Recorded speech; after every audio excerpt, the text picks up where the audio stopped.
অন্ধকারের গভীরে লুকিয়ে থাকে কিছু অজানা রহস্য, যেখানে বাস্তব আর অলৌকিকের সীমারেখা মুছে যায় নিঃশব্দে। আজ আমি আপনাদের শোনাতে চলেছি কিংবদন্তি লেখক হেমেন্দ্র কুমার রায়ের লেখা এক রহস্যময় গল্প, কাপালিকের কবলে।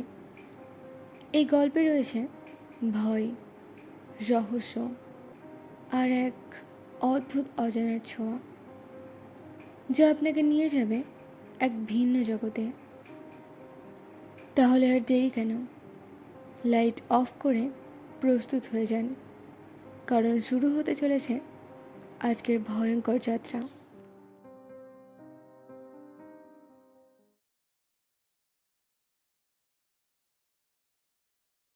সেদিন সকালবেলা প্রত্যহ রহস্য সন্ধানে জয়ন্ত আর মানিক বসে বসে সেদিনের খবরের কাগজ পড়ছিল।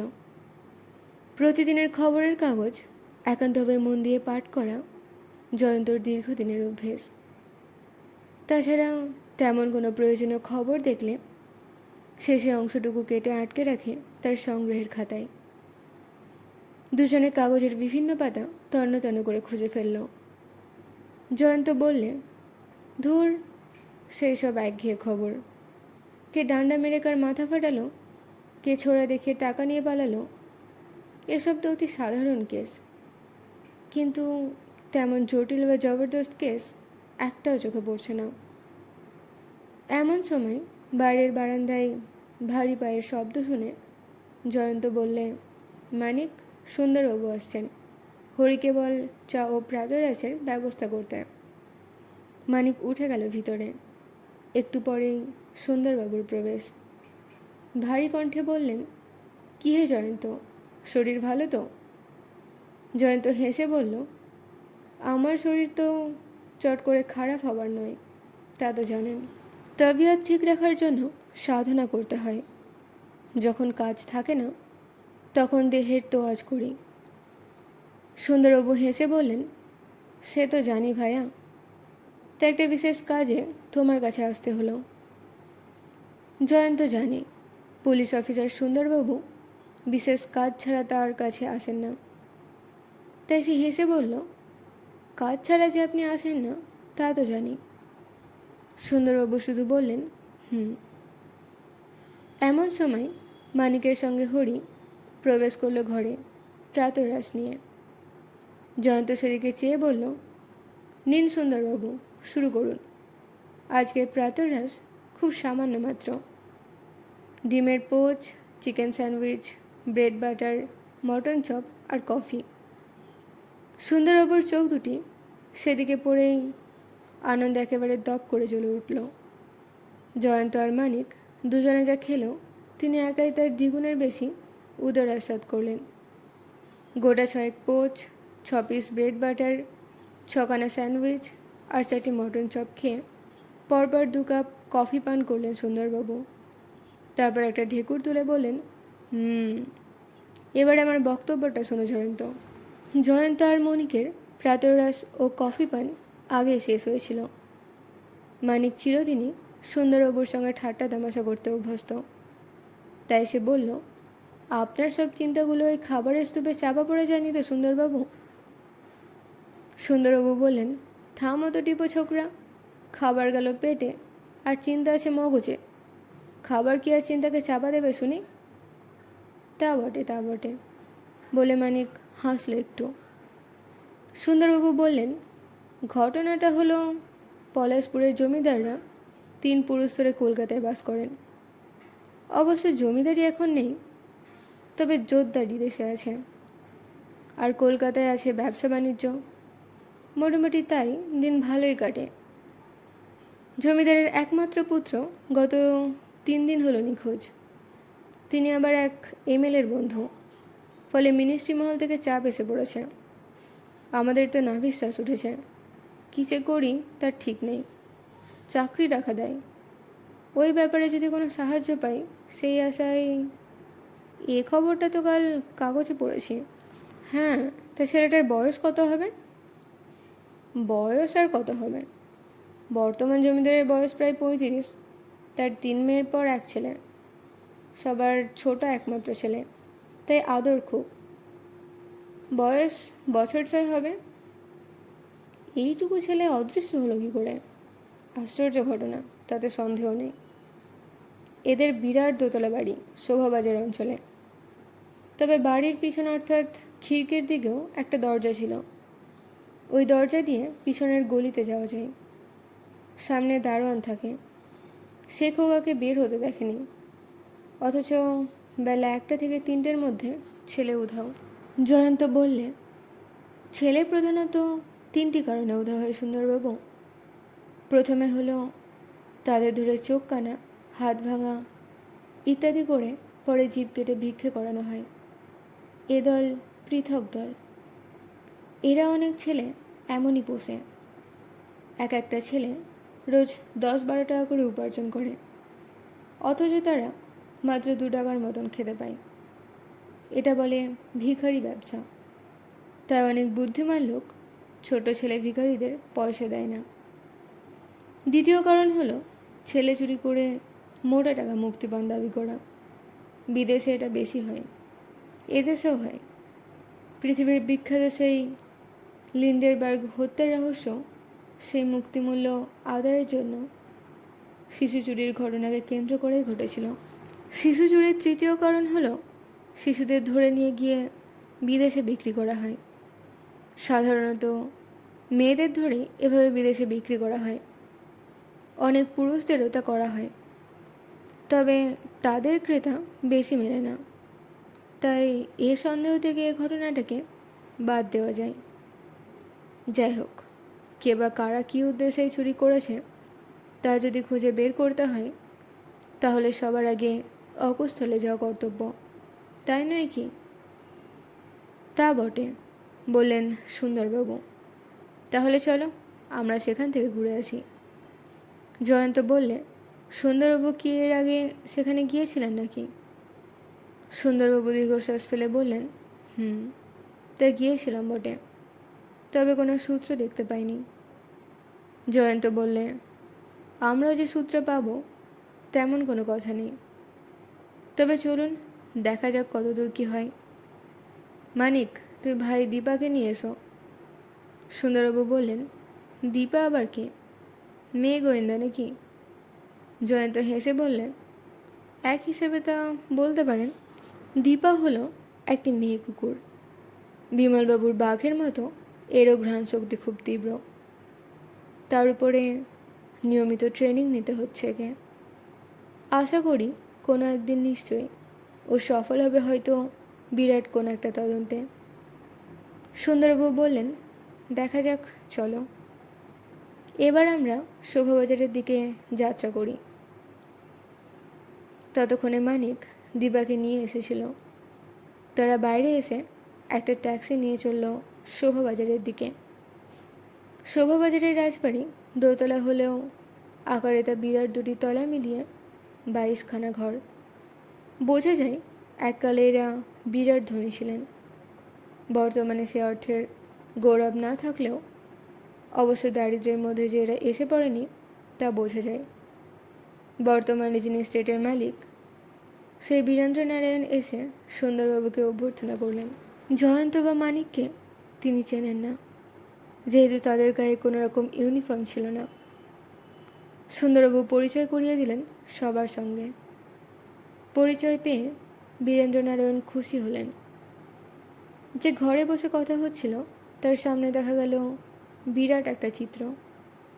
চারপাশে এই বংশের পূর্বপুরুষদের চিত্র, কিন্তু সামনে একটা বিরাট সন্ন্যাসীর চিত্র কেন? সন্ন্যাসীটি কে? জয়ন্তর কথাটা মনে হলো। সে বললে, বীরেনবাবু, আমি কয়েকটা প্রশ্ন করব আপনাকে, আশা করি সঠিক উত্তর দেবেন। নিশ্চয়ই। আমার ছেলে অদৃশ্য হবার পর থেকে আমার স্ত্রী পায়ে অজ্ঞান। যদি সত্তর তাকে খুঁজে বের করতে না পারেন তবে তার জীবন সংশয় হবে। বুঝেছি। তা এবার বলুন, কি জানতে চান? আপনার ছেলে কবে অদৃশ্য হয়? পরশুদিন বেলা প্রায় 2টো নাগাদ। সে কোথায় ছিল? সে তার ঘরে ঘুমিয়েছিল। আমার স্ত্রী নানা সাংসারিক কাজে ব্যস্ত ছিল।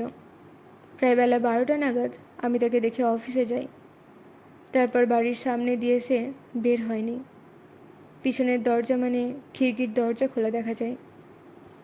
তাতে মনে হয় ওই পথ দিয়ে বের হয়েছিল। বেলা প্রায় 1টা নাগাদ আমার স্ত্রী দাসী তাকে ঘরে দেখেছিল। তারপরে বেলা 3টেতে এসে তাকে দেখতে পাইনি।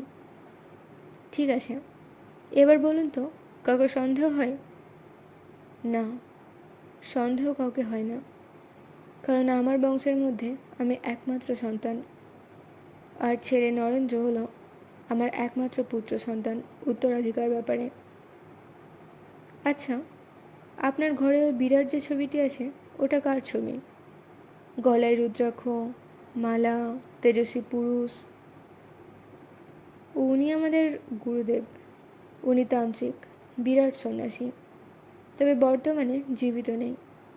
তার প্রধান শিষ্য আছেন আমাদের গুরুদাদা। তিনি থাকেন ও সাধনা করেন পলাশপুরের শ্মশানে। তিনিও তন্ত্র সাধনা করেন। আচ্ছা, কেউ কখনো আপনাকে ভয় দেখিয়ে চিঠি লেখে? কীরকম? যেমন, এত টাকা চাই, না হলে ক্ষতি হবে। না না, টাকা যে বর্তমানে আমাদের বিশেষ নেই তা সকলেই জানে, তাই এটা নিরর্থক প্রশ্ন জয়ন্তবাবু। আচ্ছা, আপনার গুরুদেবের প্রধান শিষ্য কি এখানে কখনো এসেছেন? বলেন কি? আমার ছেলে নরেন্দ্র অদৃশ্য হবার মাত্র 2 দিন আগেও তিনি আসেন। তিনি নরেন্দ্রকে একটি মূল্যবান মালা উপহার দেন, রুদ্রাক্ষমালা। সেটা ড্রয়ারে আছে, সেখানে একবার দেখবেন নাকি? নিশ্চয়ই। বীরেন্দ্রনারায়ণ তখনই উঠে গিয়ে মালা টেনে জয়ন্তর হাতে দিলেন। সুন্দরবাবু ঠাট্টা করে বললেন, জয়ন্ত, তুই কি শেষে মালা জপ করতে শুরু করে দিবি নাকি? জয়ন্ত বললেন, না না, তা না, দেখুন না। জয়ন্ত মালাটা দীপার নাকের কাছে ধরল। দীপা 2-1 বার সেটা শুকে শব্দ করল। জয়ন্ত মীরেনবাবুকে বললে, আচ্ছা, আপনাদের খিড়কির দরজাটা একবার দেখাতে পারেন? নিশ্চয়ই, আসুন আমার সঙ্গে। জয়ন্ত সদলে খিড়কির দরজাতে গিয়ে দাঁড়ালো। দীপা এক মনে সেখানকার মাটি শুকতে লাগলো। জয়ন্ত বললে, বীরেনবাবু, এদিকে লোকজন তো বিশেষ আসে না, তাই না? ঠিক বলেছেন জয়ন্তবাবু। এদিকে দীপা মাটি শুকতে শুকতে এগিয়ে চলছিল। তাকে বাধা দিল জয়ন্ত, চেন টেনে ধরল। দীপা জোরে জোরে চিৎকার করে উঠল। জয়ন্ত ফিরে এলো তার বাড়িতে। সঙ্গে সুন্দরবাবু ছিলেন। জয়ন্ত বললে, সুন্দরবাবু, কেসটা খুব খারাপ বলে মনে হচ্ছে আমার। কেন? কারণ হলো, ছেলে চুরি সম্পর্কে যে 3টে বিষয়ের কথা আমি আগে বলেছিলাম তার সঙ্গে এটি মিলছে না মোটেই। সুন্দরবাবু বললেন, তাহলে ব্যাপারটা কি বলতো? দীপার মালা শোকা থেকে বুঝতে পারেননি? কিছুটা আন্দাজ করেছি ভাষা। মনে হয় ওই মালাটা যে দিয়েছে তার গায়ের গন্ধ দীপা মালাতে পেয়েছে, আর ওই খিড়কির দরজাতে সেই গন্ধের রেশ পেয়েছে পায়ের ছাপে। তার মানে যে তান্ত্রিক গুরুভাই মালাটা দিয়েছিল সেই সেদিন লুকিয়ে খিড়কিতে এসেছিল। সুন্দরবাবু বললেন, তাহলে ওই তান্ত্রিক গুরুভাইটিরই ছেলেটি চুরি করা সম্ভব। কিন্তু তাতে তার লাভ কী হবে? লাভ বিরাট। সেটা পার্থিব লাভ নয়, বলা যেতে পারে পরমার্থিক লাভের একটা কুসংস্কার পূর্ণ ধারণা। সেটা কীরকম? অনেক তান্ত্রিক কাপালিক প্রভৃতি ভূত প্রেত বা তাল বেতালে সিদ্ধ হয়ে, জানেন তো। এই সিদ্ধি তারা সত্যি লাভ করে কি করে না তা বলা কঠিন। তাদের সিদ্ধি লাভটা যে তপ দ্বারা বা অন্য কোনো পথে হয় তাও সঠিক বলা চলে না। তবু আজও সে ধারণার বশবর্তী হয়ে অনেক তান্ত্রিক কাপালিক প্রভৃতিরা নরবলি দেয়, তবে কেউ স্বেচ্ছায় নিজের ছেলেকে বলি দেয় না। তাই তারা অনেক সময়ই ভালো সুলক্ষণযুক্ত নিখুঁত ছেলে পেলে তাদের চুরি করে। সুন্দরবাবু বললেন, সর্বনাশ, তাহলে কি এতক্ষণে তাকে বলি দেওয়া হয়ে গেছে? আমার মনে হয় তা হয়নি। সেটা তুমি কি করে বলছো? জয়ন্ত বললেন, দেখুন সুন্দরবাবু, অনুমান বলে একটা কথা আছে জানেন তো। যদি গোয়েন্দার অনুমান শক্তি প্রখর না হয় তবে সে সফলতা লাভ করতে পারে না, বুঝলেন? সেটা আমি মানি। তা ব্যাপারটা কি বলো তো জয়ন্ত? কী করে তুমি বলছো যে নরেন্দ্র এখনও বেঁচে আছে? দেখুন, এসব কাপালিকেরা সাধনা করে অমাবস্যায়, কারণ অমাবস্যাতে না হলে সিদ্ধি লাভ হয় না। তাছাড়া কতগুলি বিশেষ অমাবস্যা আছে, যেমন এ মাসে হচ্ছে ভাদ্র মাসের অমাবস্যা। এটি বিশেষ ধরনের অমাবস্যা, কারণ এই ভাদ্র মাসের অমাবস্যা প্রেত সাধনা, বেতাল সাধনা ইত্যাদির পক্ষে প্রশস্ত। আর তাই ঠিক অমাবস্যার আগে চুরিটা হয়েছে। জয়ন্ত এক টিপ নসি দিয়ে মৃদু হাসল। সুন্দরবাবু বললেন, তাহলে ভাইয়া, তোমার মতে আগামী মঙ্গলবার মানে পরশু যে অমাবস্যা? সুন্দরবাবু বাংলা ক্যালেন্ডারের দিকে তাকিয়ে বললেন। জয়ন্ত বললেন, হ্যাঁ, ওই দিন সন্ধ্যার পর আমাদের প্রস্তুত থাকতে হবে। ওই দিন রাতে পলাশপুরের শ্মশানে হানা দিলেই আমরা সফল হব। কিন্তু কোথায় যে সব পূজা সাধনা প্রভৃতি করবে তা জানা যাবে কি করে? অতি সহজে। দিবা তার পায়ের ও গায়ের গন্ধ চেনে, সে ঠিক খুঁজে বের করবে। সুন্দরবাবু আমাদের সঙ্গে বলে উঠলেন, ভেরি গুড, ভেরি গুড। ব্যাটাকে ঠিক বাগে পাওয়া গেছে। তবে সে কি এ কাজ প্রথম করছে না আগেও করেছে তা আমি বলতে পারবো না। এসব তান্ত্রিকেরা যে শতাধিক নরবলি দেয় এমন ঘটনাও জানা গেছে। অমাবস্যা অভিযানের জন্য রেডি হতে পারি? নিশ্চয়ই। আর ওই সময়ের আগে পলাশপুরের ওসিকে একটা তার করে দিন বা ফোন জানিয়ে দিন যে আমরা অভিযানে বের হব এবং সেখানে যাব। তবে বিস্তারিত কিছু জানাবেন না। ঠিক আছে। সুন্দরবাবু উঠে দাঁড়ালেন। অমাবস্যার গভীর রাত। সারা বিশ্ব প্রকৃতি যেন থমথম করছে। আকাশে কালো মেঘ, চাঁদ নেই, তারাটা পর্যন্ত মেঘের আড়ালে ঢাকা পড়ে গেছে। এমনই ভয়াবহ রাতে পলাশপুরের শ্মশানটা যেন আরও ভয়ঙ্কর রূপ ধারণ করেছে। এত রাতে লোকজন কেউ পথে বের হয় না, আর শ্মশানের দিকে তো ভয় কেউ আসেই না এমন রাতে। কারো বাড়িতে কেউ মারা গেলে পরদিন সকালে কেউ সাহস পায় না। এমনই রাতে শ্মশানের কালী মন্দির থেকে কিছু দূরে একটা নির্জন অংশে বসে সাধনা করছিল একজন কাপালিক। তার গলায় হাতে রুদ্রাক্ষের মালা, বয়স 25-26, পরনে টকটকে লাল একটা কাপড়। তার সামনে একটা ভয়াবহ মূর্তি। মূর্তিটা 5টি মরা খুলির উপরে রাখা। তার সামনে আর একটা বড় মরার খুলি। তার কপালে সিঁদুর লাগানো। মাঝে মাঝে সে একটা মরার খুলির পাত্র থেকে করণ পান করছে। চোখ দুটো তার টকটকে লাল। তার পাশে একটা মৃতদেহ পড়ে আছে। বোধহয় শ্মশান থেকে মৃতদেহটা টেনে এনেছে। অন্য পাশে একটা পায়রা, একটা মুরগি, একটা কালো পাঠা বাঁধা। তার পাশে হাত পা বাঁধা অবস্থায় আছে একটা ছেলে। তার দুটি চোখে আতঙ্ক ফুটে উঠেছে। মাঝে মাঝে সে মা মা বলে কাঁদছে। এত রাত্রে এই নির্জন শ্মশানে যে কেউ আসবে না এ বিষয়ে কাপালিক নিশ্চিন্ত। তাই সেও শিশুর কান্না নিয়ে মাথা ঘামাচ্ছে না। তার সামনে একটা আগুন জ্বলছে। মাঝে মাঝে সে আগুনে ফুল, বেলপাতা, ঘি প্রভৃতি আহুতি দিচ্ছে আর উচ্চস্বরে কী সব মন্ত্রপাঠ করে চলেছে। অবশেষে একসময় মন্ত্রপাঠ শেষ হলো। কাপালিক উঠে গিয়ে পায়রাটা টেনে নিল, তার ডানার বাঁধন কেটে দিল। তারপর মন্ত্র পড়ে তার পাশে রাখা খাড়াটা দিয়ে এক কোপে তার মাথাটা কেটে ফেলল। কাটা মাথাটা সে ফেলে দিল আগুনের মধ্যে। তারপর ওই পায়রার রক্ত কয়েক ফোঁটা সে ফেলে দিল পাশের মরাটার মুখে।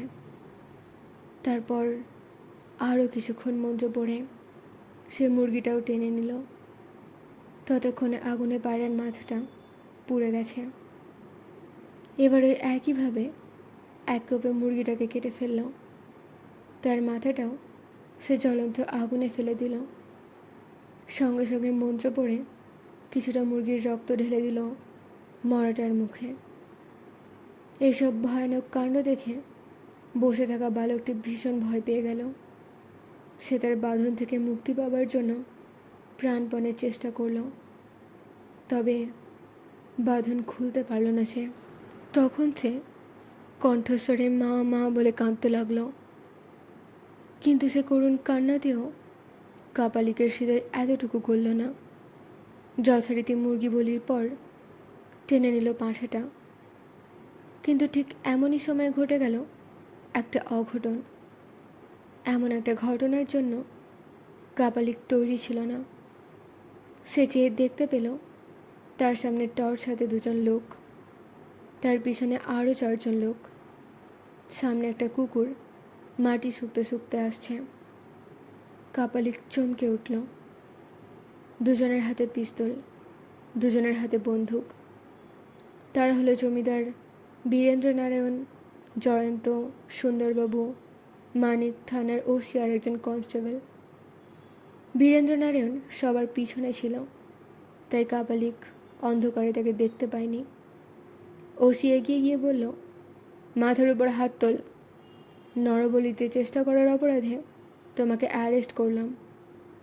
কাপালিক হুঙ্কার দিয়ে উঠল, শয়তানের দল, আমার পবিত্র সাধনায় ব্যাঘাত সৃষ্টি করতে এসেছিস? বলে সে খাড়াটা হাতে তুলে নিল। নিয়েই হুঙ্কার দিয়ে উঠল সে। এমন সময় জয়ন্ত এগিয়ে গেল। তার পিস্তলের একটা গুলি কাপালিকের পায়ে লাগতে এসে পড়ে গেল। জয়ন্ত বললে, পুলিশের সঙ্গে লড়াই করতে যেও না, মারা পড়বে। এমন সময় এগিয়ে এলেন বীরেনবাবু। ততক্ষণে ওসি গিয়ে নরেন্দ্রের হাতে পায়ের বাঁধন কেটে দিয়েছিল। বীরেন্দ্রবাবু ছেলেকে বুকে তুলে নিলেন। নরেন্দ্র কাঁদতে লাগলো। বীরেন্দ্রবাবু কাপালিককে বললেন, ছি ছি, তুমি কিনা আমার গুরু ভাই হয়ে আমার ছেলেকে নরবলি দিতে গিয়েছিলে? আমাদের গুরুদেব এমন শিক্ষা কখনো দেননি। তিনি জপ তপ পূজার পথে যেতে বলেছিলেন। তুমি কি মনে করো খুব সহজেই সিদ্ধি লাভ করবে এইসব করে? তুমি নরাধম, পাষণ্ড। কাপালিকের চোখ দুটো জ্বলছিল যেন, কিন্তু সে জানে যে সে নিরুপায়। এখন তার মুক্তি সম্ভব নয়। তাছাড়া সে হাতে নাতে ধরা পড়েছে। তার বিচার হবেই, আর বিচারে অন্তত 7 বছর ঘানি ঘুরতে হবে। ওসি জয়ন্তের দিকে চেয়ে বলল, আপনি এ কেসে হাত দিলেন বলেই এমন হাতে নাতে শয়তানকে ধরা সম্ভব হলো। তা না হলে নিরীহ শিশুর যে আজ কী দশা হতো। বীরেনবাবু বললেন, জয়ন্তবাবু বলুন, কি পুরস্কার চান আপনি? আমি যে কোনো পরিমাণ অর্থ। জয়ন্ত হেসে বললেন, অর্থ আমি চাই না বীরেনবাবু। আমি যে আপনার ছেলেকে রক্ষা করতে পারলাম, এই আমার আনন্দ। কাপালিক বুঝল জয়ন্তর জন্য ধরা পড়ে গেছে। সে তার জ্বলন্ত দৃষ্টিতে জয়ন্তর দিকে তাকিয়ে বললে, তোমার সর্বনাশ হবে। জয়ন্ত তাচ্ছিল্যভাবে মৃদু হাসল, কোনো উত্তর দিল না।